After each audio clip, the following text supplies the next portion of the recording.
Hello, this is the African teacher, Maurice Odhiambo, right here in cold Nairobi.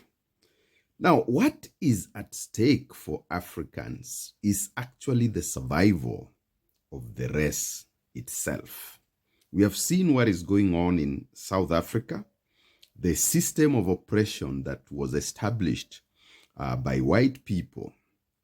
That system has now been turned or is being turned against Africans, and anti-African criminal vigilantes such as the Dudula, the March and March, and so on, are now threatening to expel all Africans or to kill them. They have given a deadline of 30th of June this very year. And they claim that they are targeting undocumented Africans. But that is not true. And we all know it because we have seen lots and lots of evidence of them harassing even those who are documented. So these are basically anti-African movements. And it is really something close to reverse apartheid. Now, in Ireland, riots broke out after a Sudanese man was suspected of attempted murder just a few days ago. Now, the fact is that even in Ireland, even in that country, and I've seen many analyses of this, riots don't break out when white criminals are involved.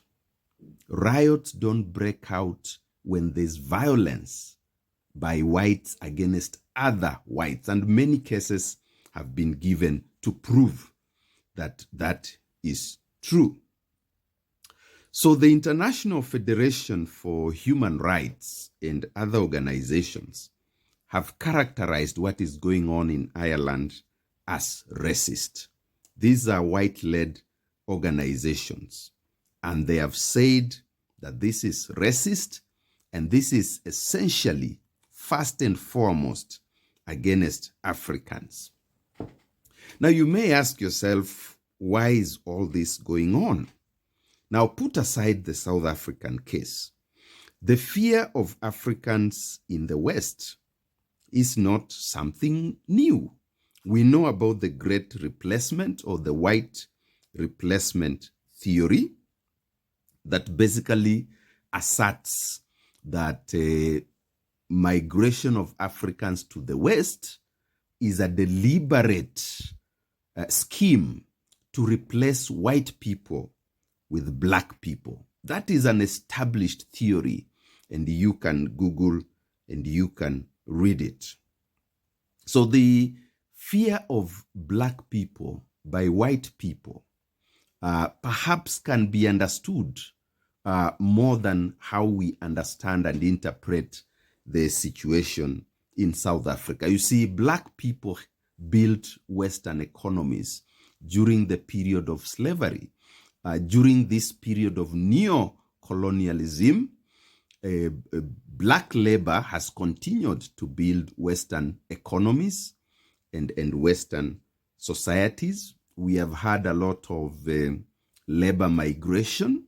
Those countries actually need black labor. I've said this many times, to sustain their economies, to sustain their welfare systems. Their populations are aging. They need people to take care of the old people. But more importantly, they need labor to be able to sustain their economies. Their populations, of course, as you know, are not just aging, but also dropping. Africa now has, the most significant part of the young population in the world is now in Africa. We are still experiencing what we call the youth bulge. So when you see racist riots and leaders in Ireland have actually characterized the ongoing riots as racist riots, essentially against the African people.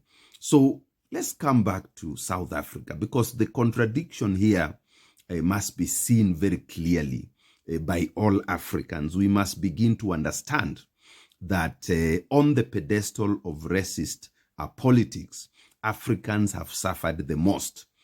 So when we see the criminal vigilantes in the name of Dudula march and march, what we see is a continued entrenchment of anti-African sentiments across the world, now even in African countries.